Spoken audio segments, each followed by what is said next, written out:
അതായത് കഴിഞ്ഞ 10 വർഷക്കാലം കേരളീയ സമൂഹം അനുഭവിച്ചിട്ടുള്ള ഒരുപാട് യാതനകളും വേദനകളുണ്ട്.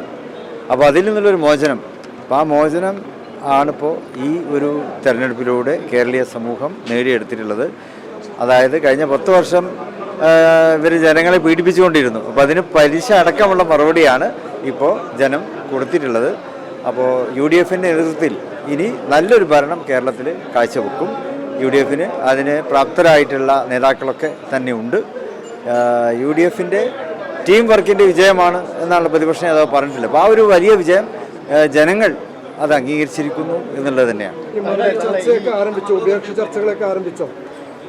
ഉപേക്ഷ അത് ഗൗരവമായിട്ട് ആലോചിച്ചിട്ടില്ല. അതിപ്പോൾ മുഖ്യമന്ത്രി സ്ഥാനത്തേക്കുള്ള ആളൊക്കെ വന്നതിൻ്റെ ശേഷമായിരിക്കും ആരെല്ലാമാണ് മന്ത്രിമാരാവുക എന്നുള്ള ആ ഒരു ഗൗരവതരമായിട്ടുള്ള ചർച്ചയിലേക്ക് വരിക. മുഖ്യമന്ത്രിക്കൊപ്പം ലീഗിനൊരു ഉപമുഖ്യമന്ത്രി എന്നുള്ള അതൊക്കെ ചർച്ചയാവുമോ?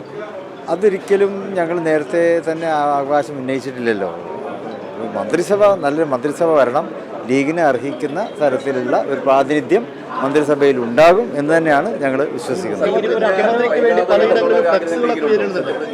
ആർക്ക് വേണ്ടി? മുഖ്യമന്ത്രിക്ക് വേണ്ടി പല സ്ഥലങ്ങളിലും ഫ്ലെക്സുകളൊക്കെ വരുന്നുണ്ട്. സതീഷിന് വേണ്ടി, വേണുഗോപാലിന് വേണ്ടിയിട്ടൊക്കെ. അതൊക്കെ അവർ പാർട്ടി പ്രവർത്തകന്മാരുടെ വികാരങ്ങളായിരിക്കും. അവസാനം അന്തിമമായിട്ടൊരു തീരുമാനം വന്നാൽ ആ തീരുമാനത്തിനോടൊപ്പമായിരിക്കും എല്ലാവരും ഉണ്ടാവുക. ലീഗ് അടക്കമുള്ള ഘടകകക്ഷികളുമായിട്ടൊക്കെ ആലോചിച്ചിട്ടായിരിക്കും ഹൈക്കമാൻഡ് ഈ തീരുമാനത്തിലെത്തുക എന്നാണ് ഞങ്ങൾ മനസ്സിലാക്കുന്നത്.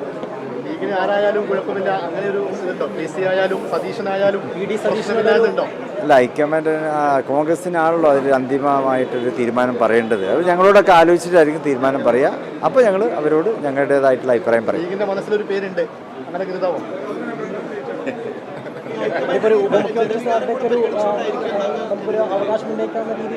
ഇല്ല, ഇന്നേ വരെ ഉന്നയിച്ചിട്ടില്ല. ലീഗ് അങ്ങനെ ഒരു അവകാശവാദം ഉന്നയിച്ചിട്ടില്ല. നല്ലൊരു മന്ത്രിസഭ വരണം. കുഞ്ഞാലി സാഹിബ് അതിൽ നല്ലൊരു പ്രാതിനിധ്യം ഉണ്ടാവും, നല്ലൊരു സ്ഥാനത്ത് അദ്ദേഹം ഉണ്ടാവും.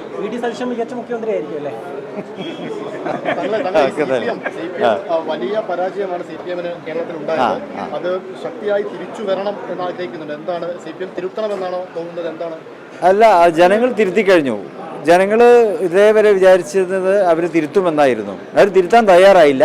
പക്ഷേ ഈ തെരഞ്ഞെടുപ്പോടു കൂടി ജനം തന്നെ നല്ലൊരു തിരുത്തലാണ് നടത്തിയിട്ടുള്ളത്. ഇനി ഒരു തിരിച്ചു വരവ് അവർക്ക് സാധ്യമാവും എന്ന് ഞാൻ വിശ്വസിക്കുന്നില്ല.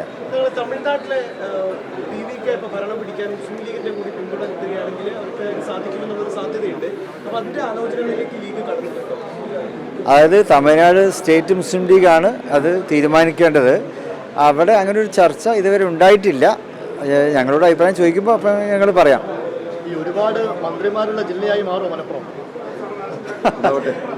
അതെ അതെ, അതിപ്പോൾ കോൺഗ്രസിൻ്റെ പ്രാതിനിധ്യം ഉണ്ടാവും, ലീഗിൻ്റെ പ്രാതിനിധ്യം ഉണ്ടാവും. കേരള കോൺഗ്രസ് ഇവിടെ ഇല്ലല്ലോ.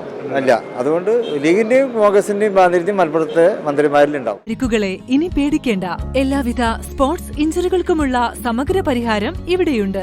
ABC orthopaedic hospital, near Kairali theatre, Calicut road, Manjeri.